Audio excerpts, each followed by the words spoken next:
be the editor-in-chief. And so at that young age, I was appointed to be an editor-in-chief of a newspaper. Nice. So we had some few publications, but we had to stop at a point because... Did you have any experience with editing or writing? Okay, so way back in senior high school, some friends and I, we co-founded a club called Sparkle News Agency.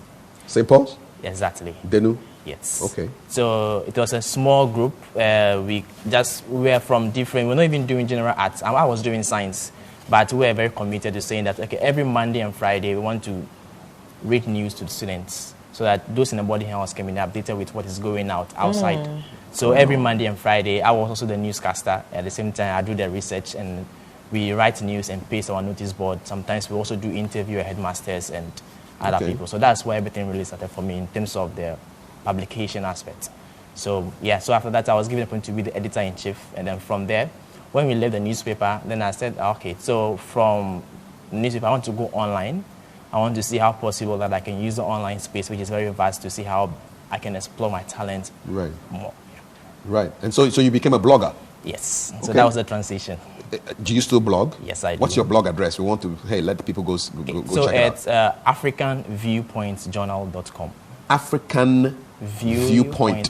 Yes, exactly. Viewpoint singular. Yes. African Viewpoint.journal.com. Yes. Okay, and what exactly do you do there? It's also a blog that has grown to be affiliated with the African Achievers Awards. So they've adopted it as their official blog. Oh, really? So basically what we do is we interview young people across the continent. So we have a program called Africa Rising, which we have interviewed about 20 people already across the continent. And we also did one from the US. So yes, that's what we've been using the blog to do. And we also share information about African projects that are going on. Maybe if an African goes and receives an award outside the continent, yes, we also do publish those opportunities. But by young people, what is that age bracket that you're looking at? Okay, so it's 35, thereabouts, from 15 to 35. So that one also inspired we starting the African Youth Awards, which is now one of the biggest awards on the continent. This year, when we announced our winners, we had about 550,000 people reached on Twitter. Wow. And about 40,000 people reached through our Facebook page on Facebook. Yes. So let's zoom down now to the awards. So what are the requirements or criteria for selection, for instance, so that if I want to, participate? So the basic thing is that you just need to be an African. And you need to be doing something extraordinary. Which I am. Yes. And then you need to be... Something extraordinary. Extraordinary. Because you are competing with other people across the continent. And for you to be able to make that step, you have to create a very great profile for yourself so that when people are voting, they know who they are voting for. Like, for instance, Kafi organizing people to clean up choke gutters in his area. And then so we have various categories. But there's an age limit, right?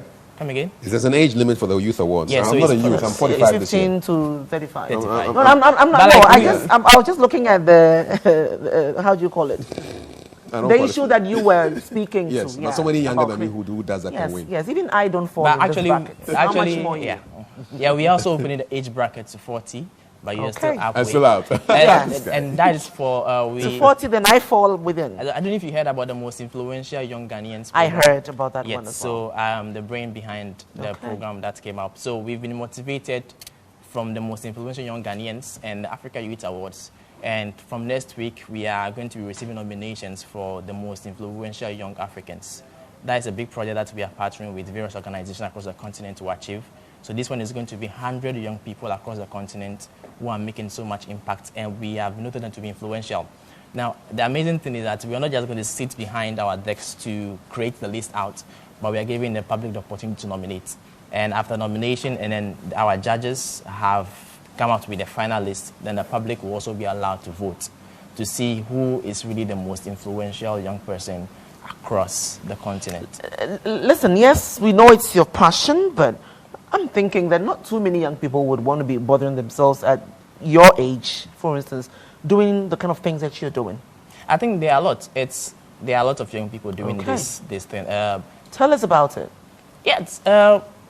Why do you do it? Probably. That's for me, I do it for the passion, and because this is what I was brought up with. Maybe like from a young age, after discovering myself, this is what I've been into. So where were you? Where were you? Were you lost? You said you discovered yourself. Okay, no, I mean, first I was a student. I was not doing anything. But like when I discovered myself that this is what I want to do, then that is when I started doing it. And that's what I've been doing up to now. And then I hope to continue to do.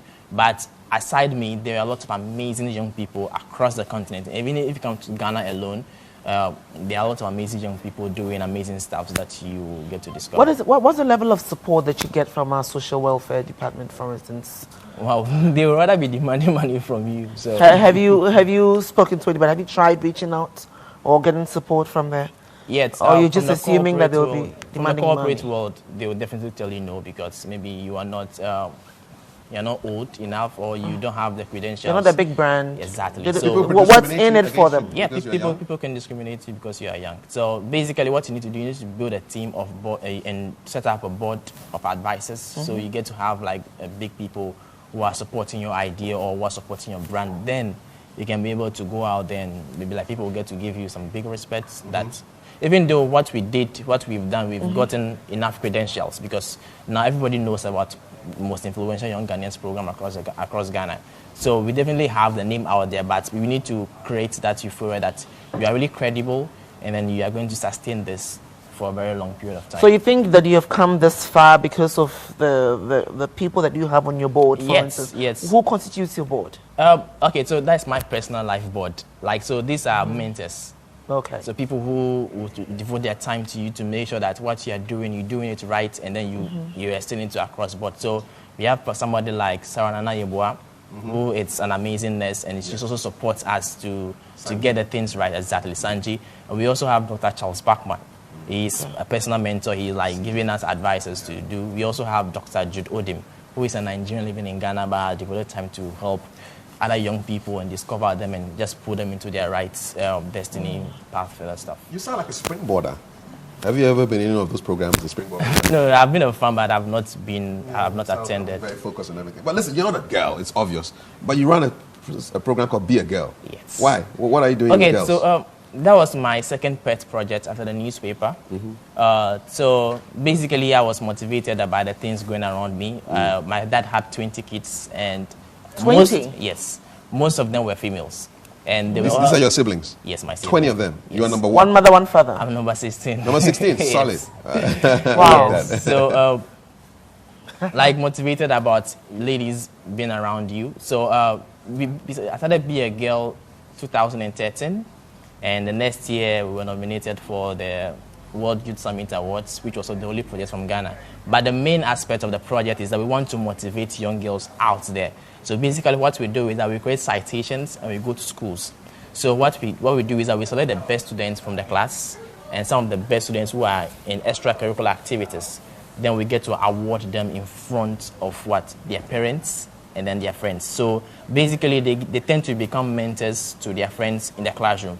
So they don't need to be looking. So peer mentoring. Exactly. And then we've also had some successful times where we've brought in some few people like Anita Eskin. We brought in Ofe Kujo, Sarah Nana Yeboah, just to come around and talk to the girls. We have Adowarim Luguzuru, who is also another young lady doing amazing stuff. So they talk to them and they share their personal life stories, and then they get to also mentor them, and then it takes it. That makes you a feminist. Yes. Yes, indeed. Listen, you met two big people. I mean, the world's youngest billionaire. Yes, the African. Yes, and the president as well of this country. Yes. What were you doing hanging in such hallowed company? Wow. Okay, so I'm a member of the World Economic Forum, which is a young community called Global Shapers. So it's around the world. They select bright young people in every city. So in Ghana, we have like 5 across the regions. So we have Accra and other stuff. So, and I belong to the Accra hub. So yes, Ashish Taka happens to be the youngest billionaire in Africa. And he was in Accra, and he was ranking, he was coming to launch his Mara Foundation, which is one of the biggest foundations, which runs the Mara Mentor Program across the continent and the world.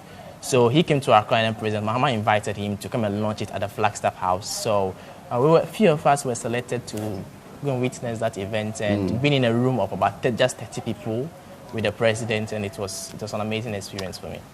Definitely will be an amazing experience.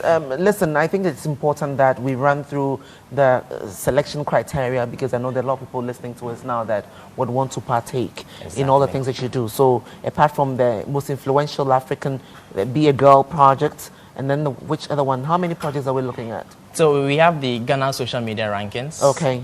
We have the most influential young Ghanaians.